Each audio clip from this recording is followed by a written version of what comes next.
Have you ever wondered where the problems in the world today would exist if we had deeper connection to ourselves, others, and the environment and acted from that place? Welcome to the Conscious Action Podcast with your host, Brian Berneman, who believes that connection is the key to taking conscious action as individuals and creating a better world. We are here to raise awareness and inspire meaningful action by sharing stories, knowledge, and conversations with thought leaders and change makers. From sustainability to well-being and everything related to conscious living, our mission is to empower you to be the change that you want to see in the world. Welcome everyone to a new episode of the Conscious Action Podcast. I am Brian Berneman, your host, and I have the pleasure to be joined all the way from the US in Minneapolis by Tom Glaser. Thank you, Tom, so much for being here. Thank you for taking the time to share with all of us here at the Conscious Action Podcast. And for everybody that is listening, what can you share about who Tom is? Brian, thank you so much for having me. As I said just before you hit the record button, I barely know you, and I feel like we are soul brothers on some level. We had an amazing brief conversation now several months ago, and I'm really happy to be here. Can I just say quick before I introduce myself, I love the values of this podcast and of all the work that you do. Connection, collaboration, compassion, celebration, like that's part of why I say I feel like we're soul brothers, because I like go yes to every one of those C words. So anyhow, okay, who am I and how did I get here? Oh my gosh, so I think of myself as like a student of the universe. I think I'm just a learner. I'm a traveler, an explorer, like everybody else on the plane, on this planet. That's what we do, right? We come here to experience and learn and grow and hopefully do some good things along the way. So what else about me? I'm a dog lover. I love to be out in the garden. I love to go on long walks and hikes, and I'm even getting back into running lately. I love to be outdoors. I love to be with people who I adore and who I feel loved back from. So family members, kids, children, animals, friends, clients. So let's talk about work quick. So I am by trade a licensed psychologist, and I also do some life coaching.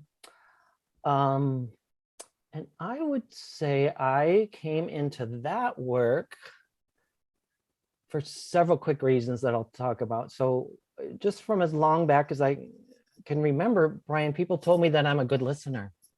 And I just really enjoyed deep conversations. I just felt, like a spark, like I felt like I would come alive when friends or family members, usually one-on-one, sometimes in a small group, would have really deep conversations. And I didn't have the words for that experience then that I do now. So now I would say, oh, those were experiences of deep connection. I would say that to my younger self. Tom, you were connecting really deeply with other people, and you were connecting with yourself.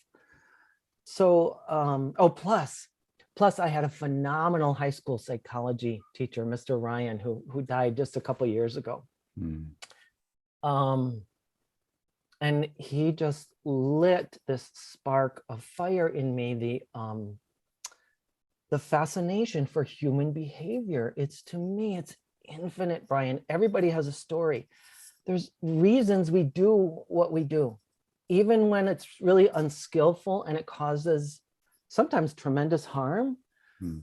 If you dig down deep enough, there's a really good reason that most other people would understand, or maybe even do the same thing if all those circumstances were exactly the same. So that's where we get like to the compassion piece, right? So I will say too, speaking of compassion, I have discovered in the last few years self-compassion, and in particular mindful self-compassion. And that has been a huge game changer for me too. In Western cultures in particular, we get bombarded with messages that we're not good enough, that we're not okay as we are. And the mindful self-compassion work has really helped me, even though, I'm going to be 60 years old in October. And sometimes I've done all, like another reason I was interested in this work of helping other people is because I knew it would motivate me to continue to work on myself, because you can't help other people who are addressing personal development and not be doing personal development work yourself. So I feel like really my whole life, that may sound grandiose, but kind of true, really, since I was even a wee one, like I just wanted to be better. And I thought, I just, that's just me. That's who I am and how I am in the world. So I've been doing all this work all these years, more than half a century. And the mindful self-compassion work has just really helped me be kinder to myself. I could say a ton more, but I think that's plenty for right now. Beautiful, beautiful. Thank you for sharing that. I think, it's always so fascinating for me. I ask this question to all of our guests. I ask this question to a lot of people when I'm doing like in-person events and stuff like that. And how people respond and where they go. And it's fascinating. I mean, talking about human behavior, it's like what is that comes first for people in their minds. And there's some people that I know, and I was sharing this before with you, it's like some people, it's like, okay, like this is my name and this is what I do.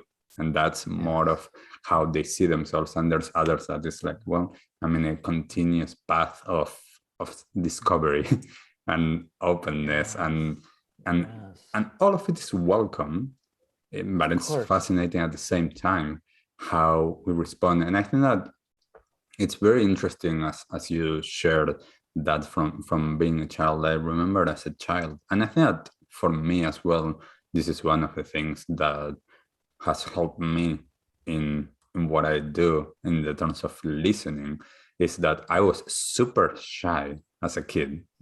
I loved spending time with adults. I loved spending time when my family would gather, and all of my like siblings and my cousins, they would go at some point later after eating to play. Most times I would stay at the table listening to my grandpa and the adults just talking and trying to understand, like what's going on in the world. When I was a little kid, I wanted to be a journalist, which I ended up becoming. And it was like, how those first experiences end up shaping a little bit our path. That sometimes that happens and sometimes it doesn't. But it is fascinating how that happens, and those little seeds, like we can recognize them later on as we look back, and it's like, yes, I was doing that. And thank you for sharing about the values, because I do think that there's a lot of importance when someone is creating something with conscious action to figure out, okay, these are the values that conscious action has. They are my values as well, but it's as its own entity. And how do people resonate with them is going to be how I end up working with people, or which people end up coming and I end up connecting. And I want to explore, first of all, Tom, with that place of connection, that place that you mentioned. Most people in the world, I find, are not connected. And this is the biggest problem that we have, that disconnection. And from that place, a lot of the actions that end up, as you mentioned, being potentially harmful, comes from that place of disconnection. What can you share from your experience and your experience working with many people, the importance of that place of connection and how people can get there? What a wonderful question. And yes, you see me just nodding as you're talking. So yes, like I just agree so much. Again, soul brothers. Okay, what I want to say first, and this is an answer to your question, because you commented on how I answered a very open-ended, simple question. Just, who are you? And it's so wide open, right? How would you like to introduce yourself today? And I did it in the way that came to me in this moment. I want to tell you, there's a reason I did it that way, which was sort of flowing, right? I sort of just led with my interests, and like it was spontaneous. I didn't plan what I was going to say. I was in the moment, just honoring what was coming up to me, being honest, completely honest. I did not do a spiel, right? I could have done my spiel. Here's the thing. Just a few months ago, maybe half a year ago, I was asked a very similar question in an interview. Super open-ended, just tell us who you are. And I froze up a little bit. I felt put on the spot. And I also actually, it may not be so apparent, I also have a shy side to me, which was more apparent when I was younger. I just did my spiel. I said, well, and I kind of said what I thought. It was an interview to be on a podcast, how I thought I might introduce myself on the podcast. And but it was my spiel. Not that my spiel isn't true. My spiel is very true, but it's also kind of practiced and it's safer. Here's the thing, it's safer. A spiel is safer. And they didn't choose me to be on their podcast. And I just reflect, and who knows why they didn't? I don't know.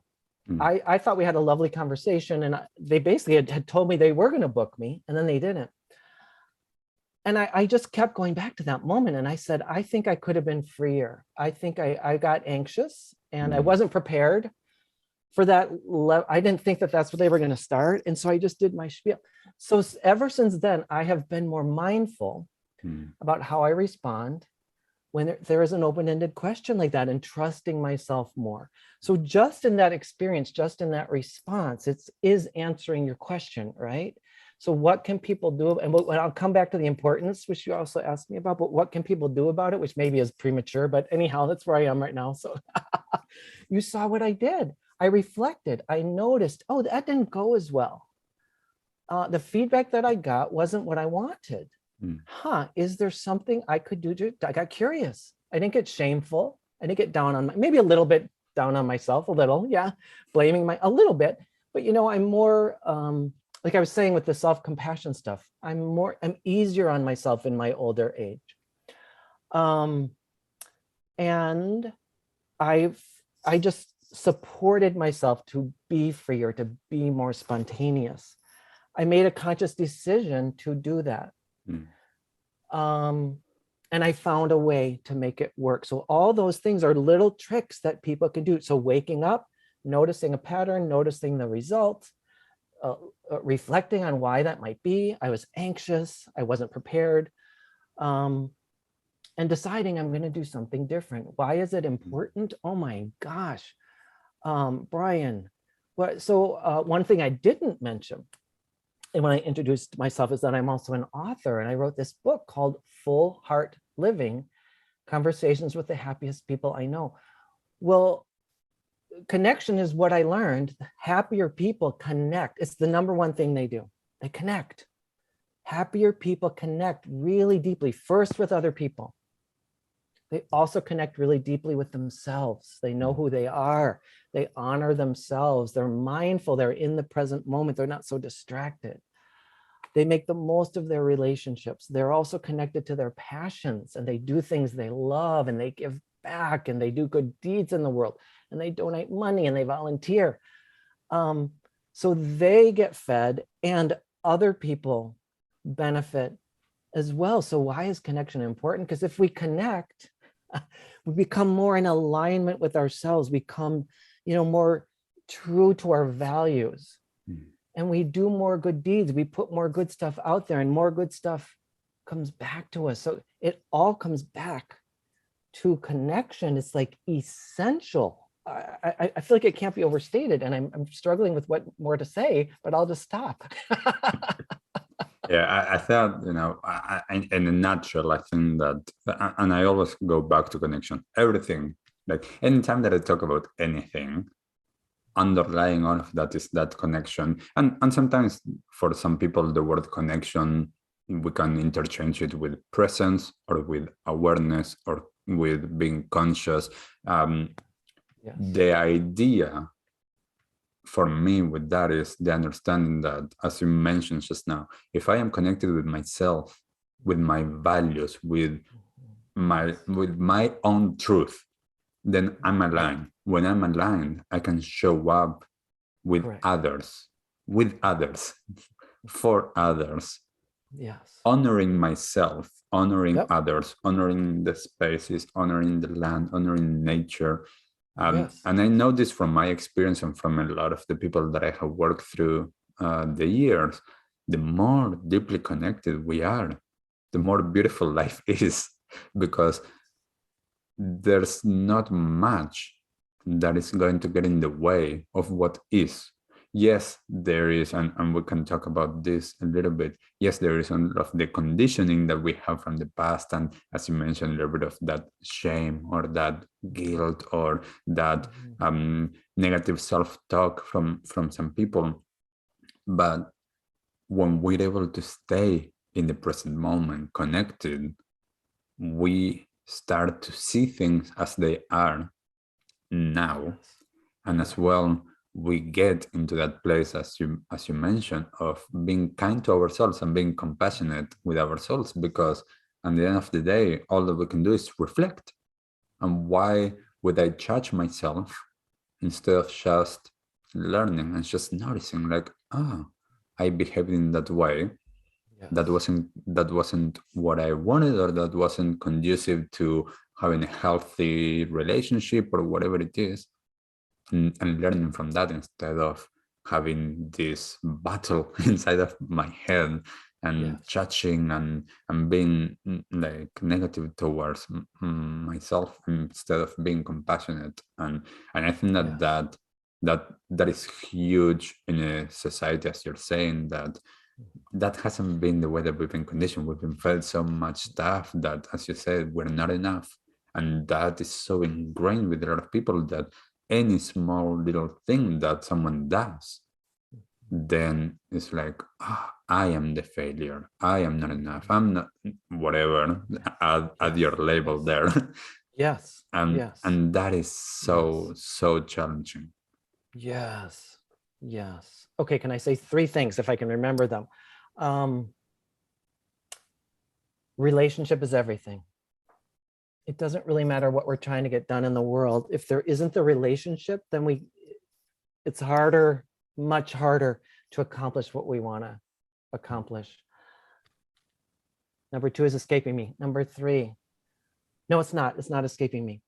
It's you talked several times about being able to see things as they are, and that comes through connection. Yes, it helps us wake up to the truth of what's actually happening in front of us versus our projection of what might be happening. Yes, and then near the end of what you just said, you talked about, I forget the words you used, but what I learned in my yoga teacher training study is yoga and other mindful practices help us cut through self-absorption. Very easy. And this has to do with projection too. When we're not happy, the less happier we are, the more self-absorbed we are. So we cannot see the truth of what's happening here or there. Again, we project so much.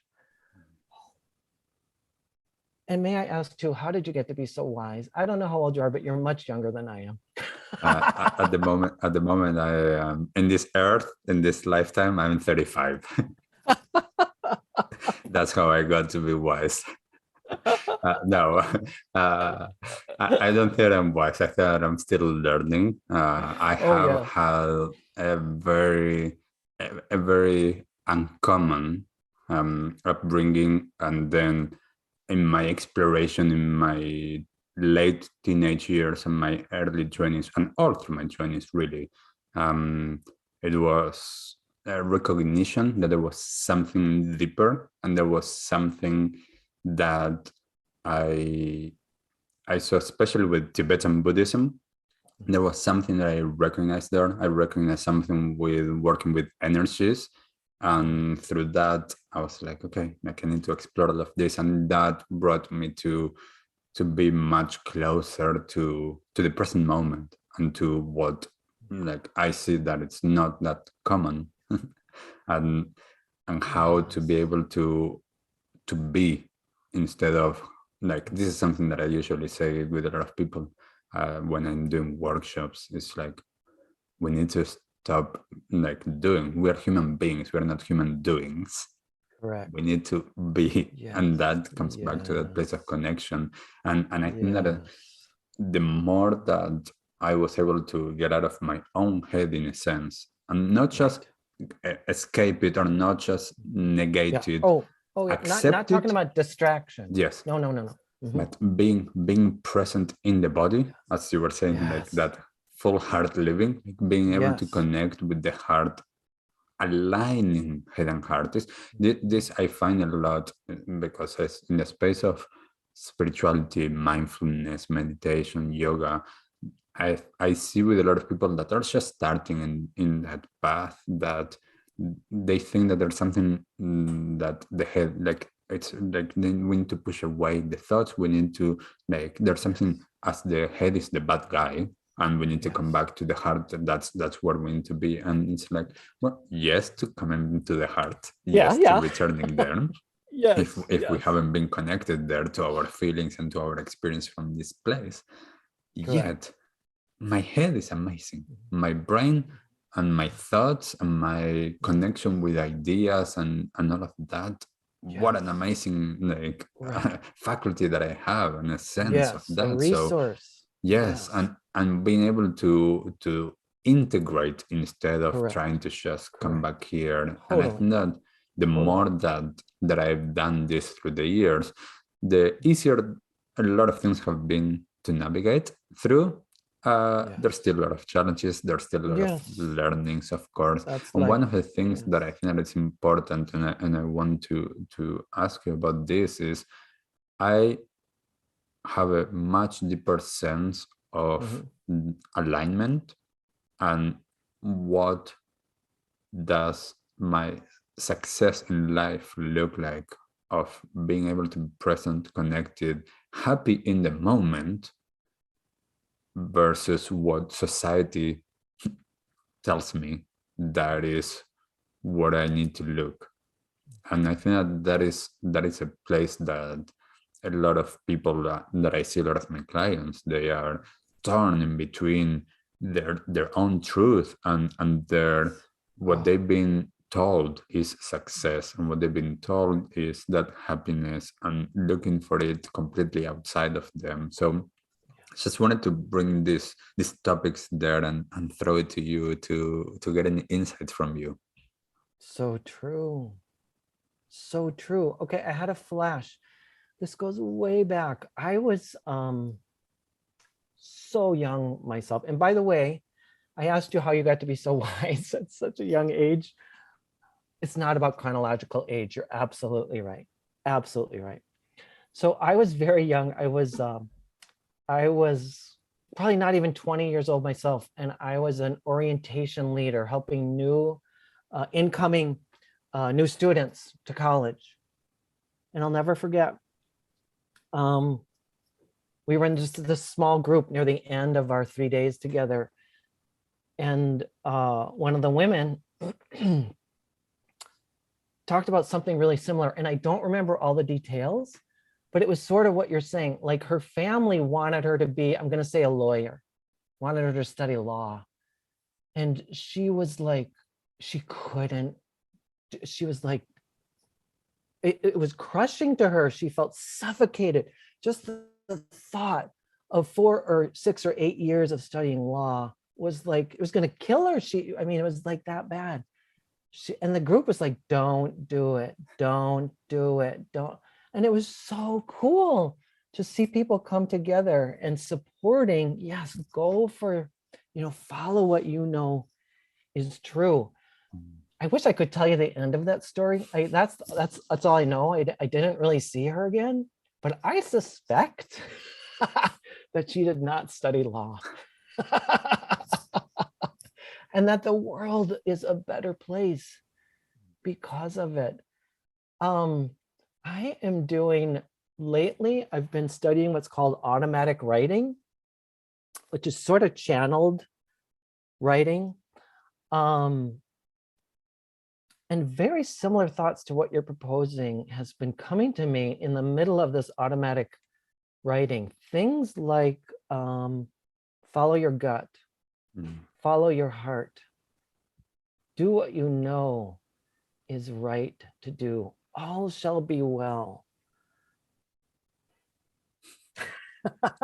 So how amazing. Oh, and to pay attention to synchronicity is coming through too. And here you are asking this very question, while for several weeks now, that's what's been coming to me every single morning, those very messages. And it does relate to how I started this conversation, right? I just kind of said what I was called to say in the moment. It was relevant to what you asked, of course. And by the way, that is using my head, right? That's my brain was part of that, but it's also listening to my heart. It is the both and there. And yes, when I can get into a state like that, that's more in flow, like just everything goes better, because I'm writing a second book. Well, trying to write no, don't say it that way, Tom. I was going to say I'm trying to write a second book. Writing is very hard for me, as it is for many others. I'm working on a second book. And when I get more in that flow, by the way, part of it is I listen to, and I'm learning this in this automatic writing program, music, theta wave music. So it gets my brain, out of that thinking kind of thing. It's like getting out of my own way. And when I get into the flow like that, the writing goes better, and I have longer writing sessions. Like I usually try to stop at 40, 45 minutes, 50 minutes to give myself a break. And often, and usually I'm done way before, or not done, but I take a break before then. Lately, I've been going more like 108 minutes and then taking a break, because I am in that flow state. So that may not exactly answer your question, but it is a personal example of, and I'm not writing what I thought I was going to write, by the way, because this is part of that question too. This book started at a very different place. I'll quick tell you just so that makes sense. So I started writing, and this is several years ago now, it's a long-standing project on resilience following trauma. And it still may be in part that, but what it has just morphed into is then I started writing about my own development as a trauma therapist. And now I'm writing just about what is it like to be a therapist? In other words, like, what do I do in sessions? So what's my thought process? How do I make the decisions I make? What happens when I throw things out there with a client?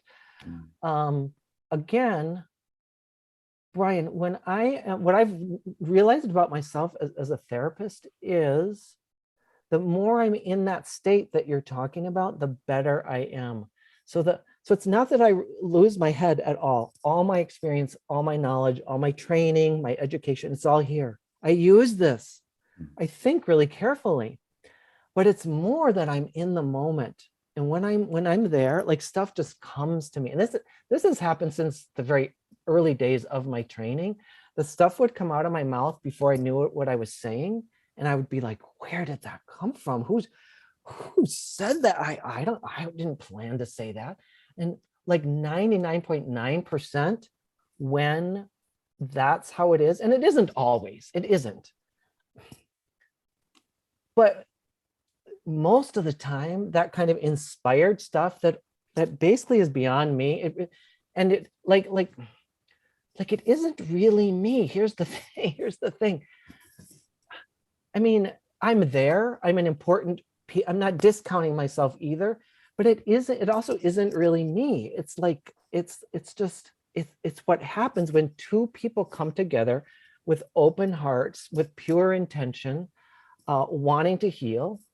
in the present moment, again, away from that distracted thinking mind, magic happens, Brian. Magic happens. People get, but if they're a good fit for me and they're there with a good reason and really wanting to work, look out, stuff shifts quickly. It's really fun.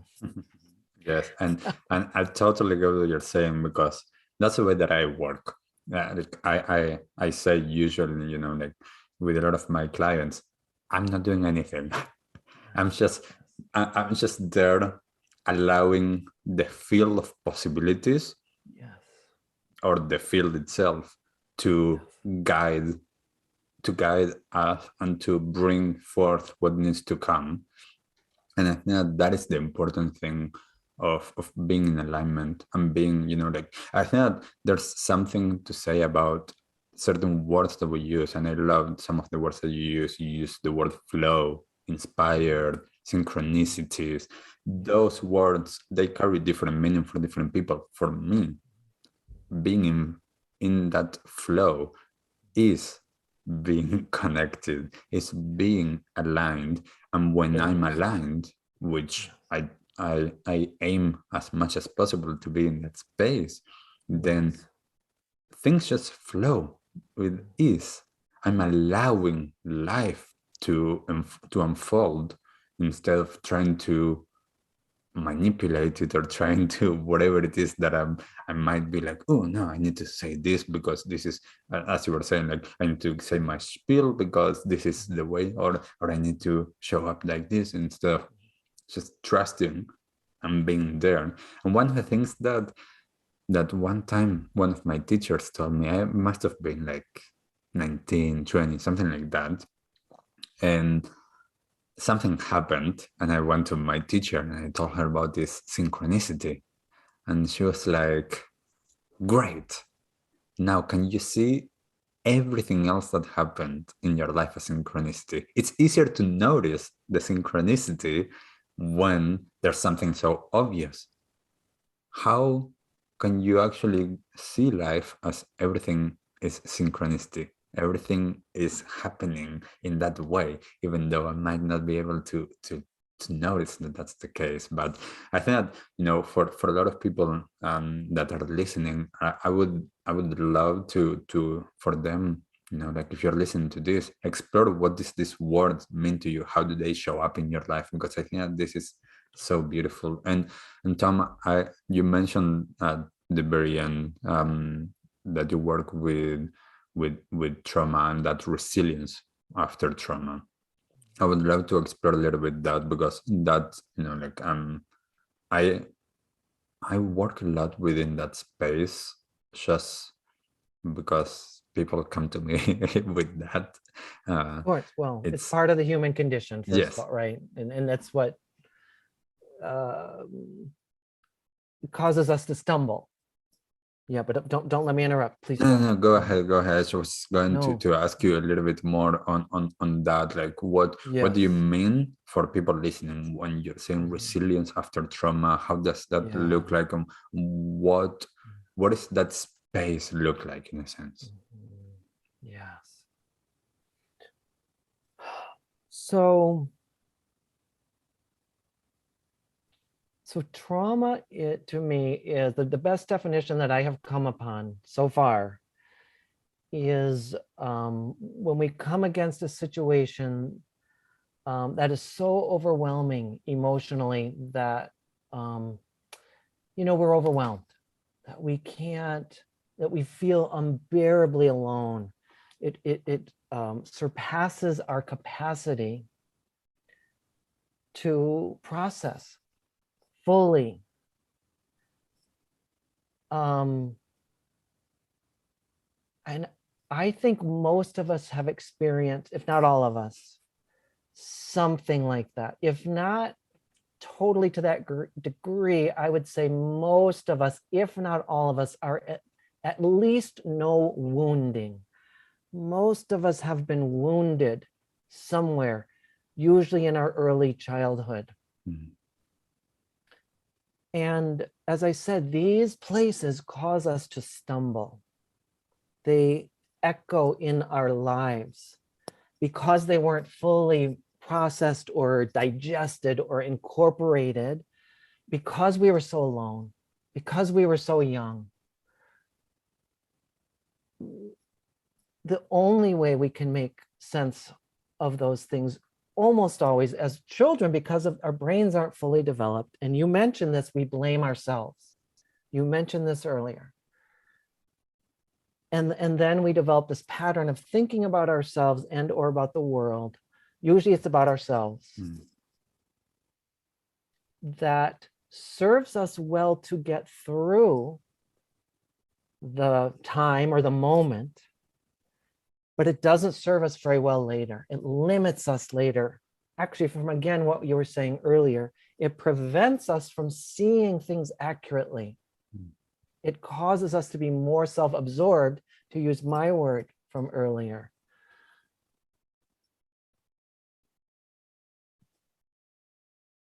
And it amazes me how people can endure incredible things, even later in life. So sometimes trauma does happen later in life when we're adults. And I'll just use extreme examples like war or, sexual assault or natural disasters, catastrophic things. It amazes me how much people experience and go on. Amazes me. That spirit, that resilience is inspiring, absolutely inspiring. So to me, what can we learn from each other by telling our stories, by really peeling the layers back, by bringing more awareness to these patterns, recognizing, oh, I'm doing that thing. It's preventing me from being as close to others as I would like to.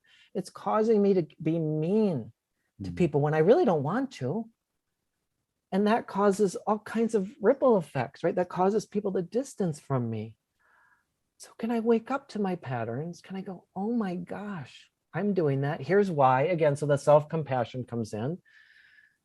Oh God, that thing happened to me. I learned to interpret it this way. That's how I made sense of the world. Okay, can we look at some alternative ways of seeing myself, seeing the world that are more helpful, more true, more productive? Then it helps my behaviors be better. Can I make any repairs that I might need to? Can I apologize to the people I've hurt when that's possible, when that's helpful? And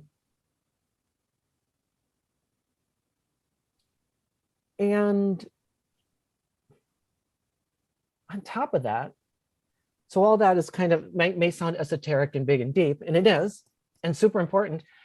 On top of that, like there's really practical things. So by studying mindfulness, it supports me, it gives me a practice, it gives me a way to do those things, to slow myself down, to be in the moment more, to recognize my patterns of thought.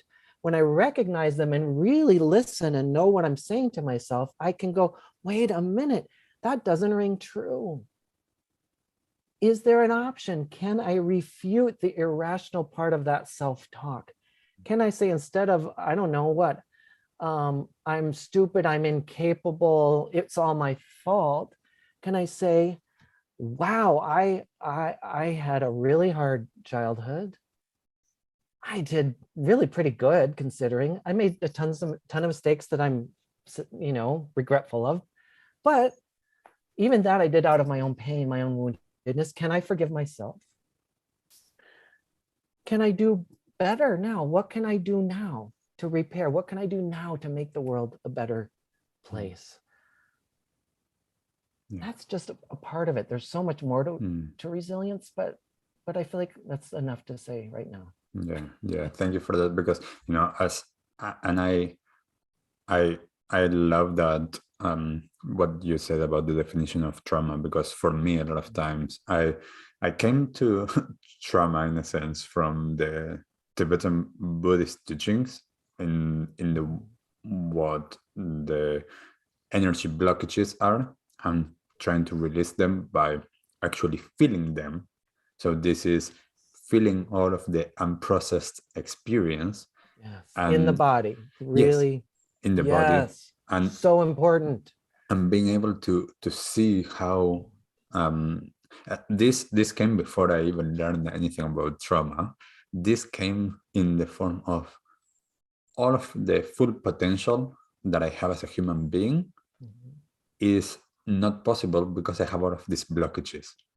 And all of these blockages, all of these wounds, all of these traumas, now that I know all of these different words with the meanings attached to it, I like trying to touch them and trying to connect with them and trying to slowly massage them until they are felt, integrated, included. And the more that just I've like a done that, massage therapist does, yes, with a knot in the back or in the body, yes, exactly, gently massage. Yes, I yes. love that. Please continue. Please No, continue. That was so beautiful. That is definitely because that's the compassion. That's the being gentle. Because as you say, like we all had these defense mechanisms when we were children, or even later in life, of how to respond or how to react actually instead of responding, because it's too overwhelming. As you say, it's too much.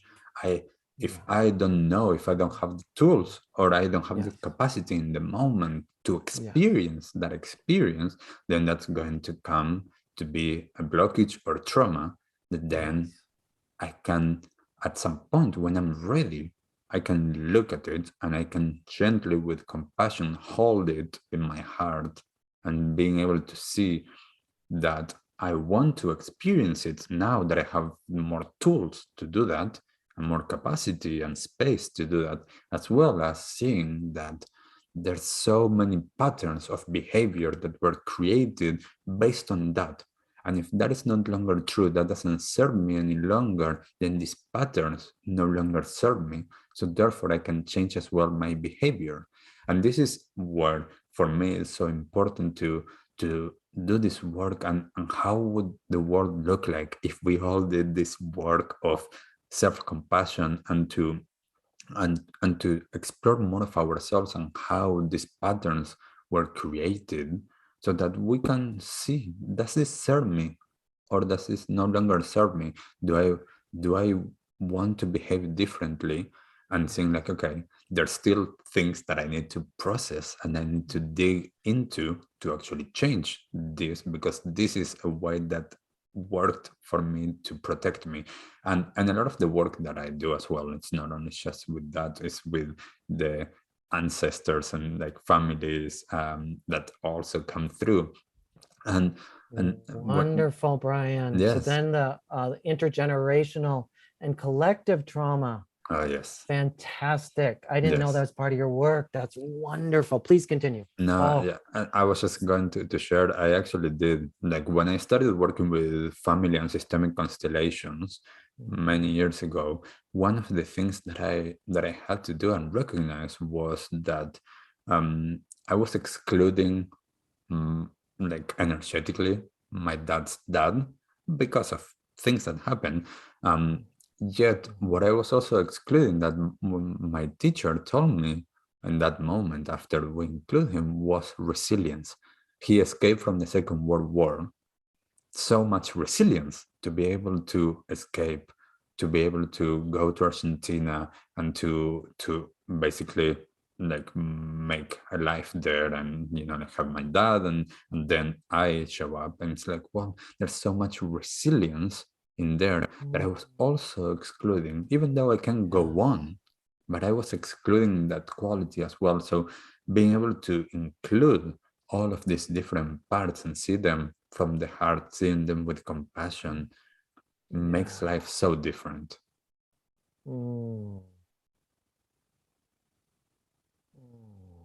Yes, what a transformation. What a story. And Tom, I'm I'm so aware that I would love to talk much more with you.